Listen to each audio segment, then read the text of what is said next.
camarade qui a vu le corps nous a dit qu'avec une blessure pareille, fallait pas chercher midi à 14h. Enfin, elle fait partie de ces femmes qui n'en finissent pas de chercher midi à 14h. Amoureux fou comme Pierre, il va pas chercher midi à 14h, lui. On voit qu'on n'allait pas chercher midi à 14h. Salut les passionnés de langue. Bienvenue dans une nouvelle plongée passionnante dans le monde des expressions idiomatiques originales et fascinantes. Aujourd'hui, nous allons explorer une expression française particulièrement charmante, chercher midi à 14h. Littéralement, cela signifie chercher midi à 14h. Ça semble un peu bizarre, n'est-ce pas? Mais qu'est-ce que cela signifie concrètement?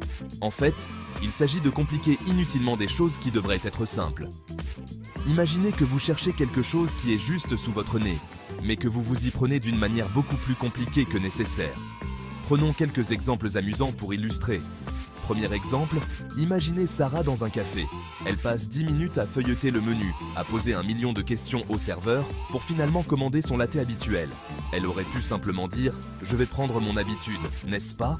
Un cas classique de « chercher midi à 14h ». Ensuite, nous avons Tom. Il veut accrocher un tableau au mur. Au lieu d'utiliser un simple clou et un marteau, il fait des recherches sur les meilleurs kits de fixation murale, lit des tonnes d'avis et finit par acheter un gadget coûteux dont il n'a pas besoin. Sérieusement Tom, un clou aurait suffi. Et que dire de Lisa? Elle essaie de réserver un vol.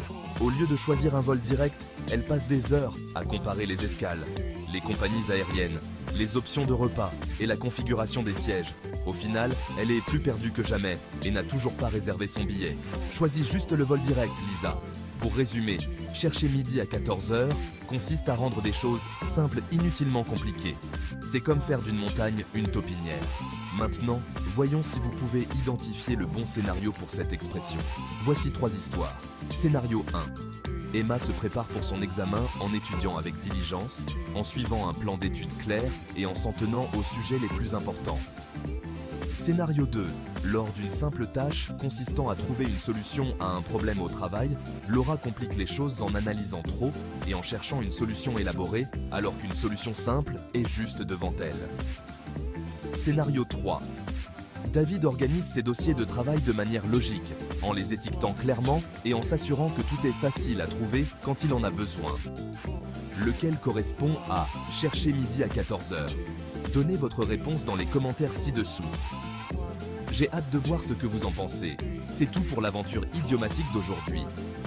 Si vous avez aimé cette vidéo, n'oubliez pas de liker, de vous abonner et d'activer la cloche pour plus de conseils amusants sur l'apprentissage des langues. Merci de votre attention et à bientôt. Restez simple et amusez-vous à apprendre.